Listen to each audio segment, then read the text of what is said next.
Bienvenue à la 9e Assemblée mondiale de CIVICUS, l'Alliance mondiale pour la participation citoyenne.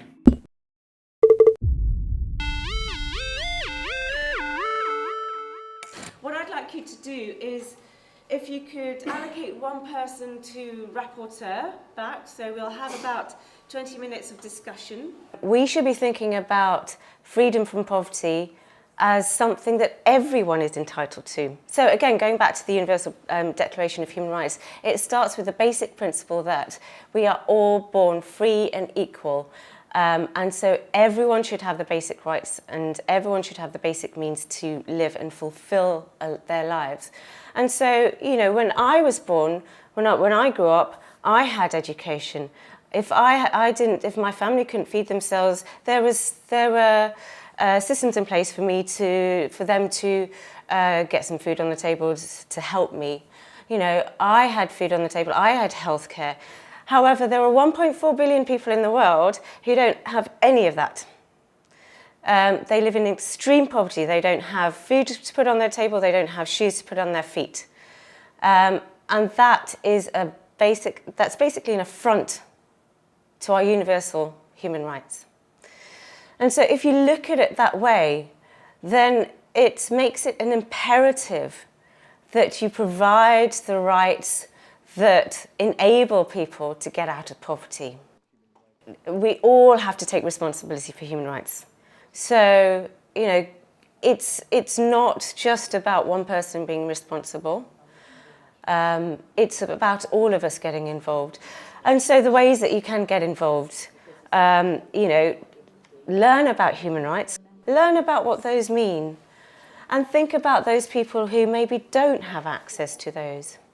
And then you can take action. This year is a really important year for poverty eradication. 2010 is the 10th anniversary of the MDGs, the Millennium Development Goals, which are 8 goals that governments across the world, 189 countries, signed up to 10 years ago. These goals were set up to help eradicate poverty. They were steps towards eradicating poverty.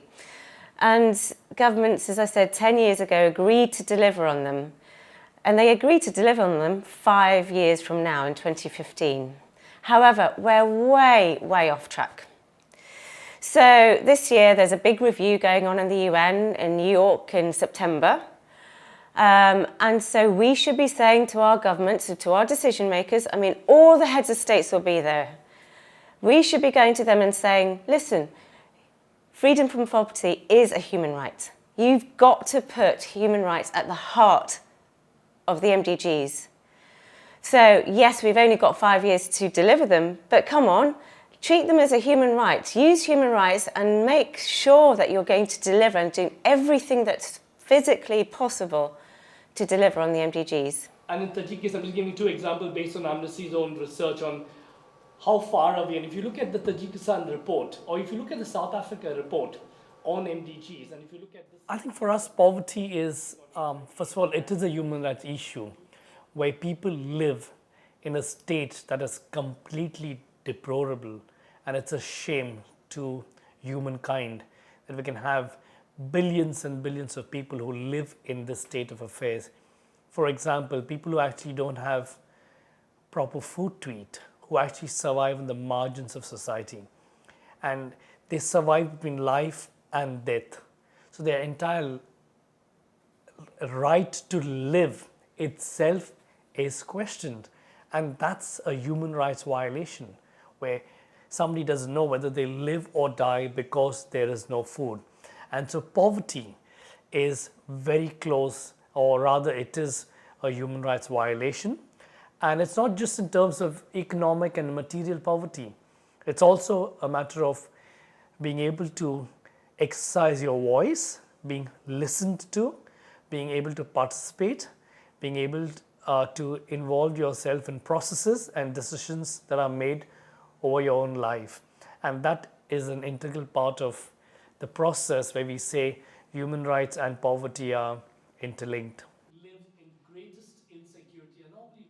I think the moment you put the human right lens to poverty, then you move away from just the material part of poverty and actually move into a different realm of decision-making processes where people themselves, men, women and children who are poor, rather who are kept poor, become active participants in finding a solution.